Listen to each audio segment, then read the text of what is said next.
Thank you, Eric. Good evening, team. How are we doing, right? Yeah. Tremendous. So, my life story. Not an interesting one. I come from a standard, ordinary background. House, car, garage, 2.4 children. 0.4, to be honest, is a bit of a weirdo. We don't have much of an extended family, really. We have Uncle Alan. That's the only really extended person. We have Uncle Alan. Now, when people meet Uncle Alan, we always have to warn them before they meet Uncle Alan. There's always every Christmas we have to say, we have to beware of Uncle Alan. He's a bit like Marmite. People say, well, you either love him or you hate him. You say, no, he sits in cupboards and he comes in a jar. School was not much fun, to be honest. I didn't really buy school that much. I didn't think I could learn much from education. I figured I could learn much more from nature, because nature teaches you things. Nature teaches you if something is green, it's probably healthy. Food, fruit, that kind of thing. If it's red, it's probably risky, dangerous, fire, blood. If it's bright blue, you probably shouldn't eat it. Like mold or Greg's. When I left school, I worked in marketing just for a while. This is all true stories. I worked in marketing for a while, but I quit when I got an advertising job I just couldn't do. It was too tough. It was a brand I couldn't do. How do you advertise Karate Kid themed ear cleaning cotton buds? To this day, no idea. We weren't a wealthy family. Although my father, every 3 years, to be fair, bless him, would disappear with an old friend of his. They'd go up to a place new in Hampstead, and he would drive back proudly, having splashed out on a second-hand Vauxhall, or dogging, as it turns out, it was also called. No?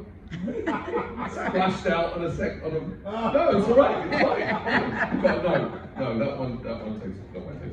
Okay. My father's dead now, so thanks for that.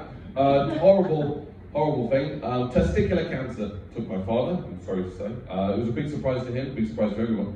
Although the clues were there. Every time we'd go to Tesco's self-checkout, it would say, unexpected item in bagging area.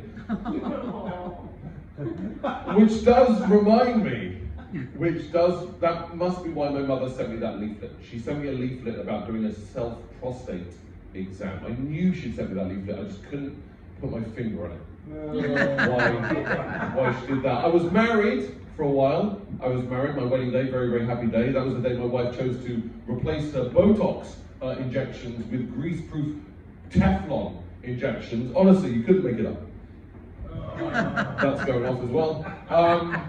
My marriage didn't really work out that well. I mean, we tried to keep the sex alive in the marriage, keep it spicy. I remember one night my wife ground up all my Viagra and rubbed it into her chest. Blimey, that went tits up.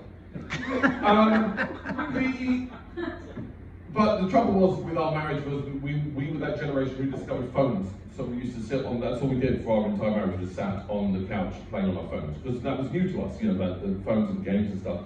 I was very new to that stuff. I remember asking my brother when they first came out, how do I get Angry Birds on my phone? And he said, well, you need to shag 6 of them and never call them back.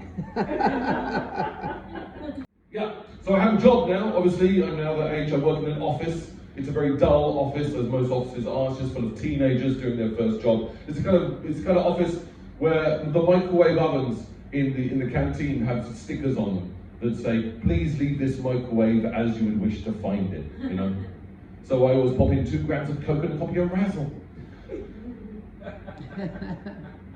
Fair enough. I have a niece at the minute. Right now. This is great. I have a niece, bless her. She's into Paw Patrol. If you're familiar with that, she's into Paw Patrol, which for years I thought was the sequel to Benefit Street. But apparently it isn't.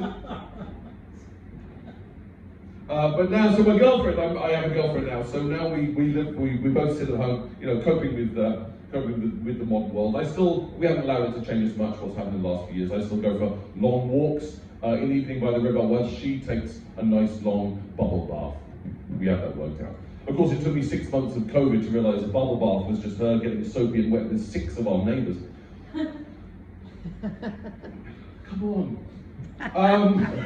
And I'm also, you'll know me from Tuesday nights here in the Grey Horse, where I do the quiz night. And you may know me from the quiz night here where I meet lots of people. I do interesting rounds. We get interesting conversations. I did a question last Tuesday. It was geography round. Can anyone name the huge fault that runs through California for 600 miles? And this guy shouts out, "Is it chronic obesity?"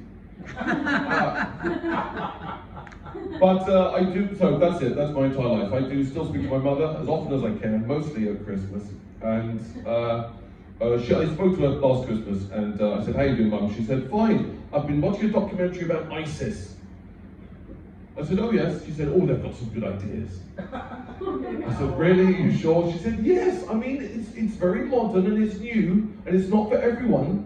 But I think for a certain Middle England sort of type, ISIS is, it's got some, it's really well thought through." I thought, "Well, what is it you like about ISIS?" She said, "Well, how else am I going to save £20,000 tax-free?" So that, ladies and gentlemen, is my life story with a load of bad puns crowbarred in. I've been Richard, you've been questionable. Thank you very much.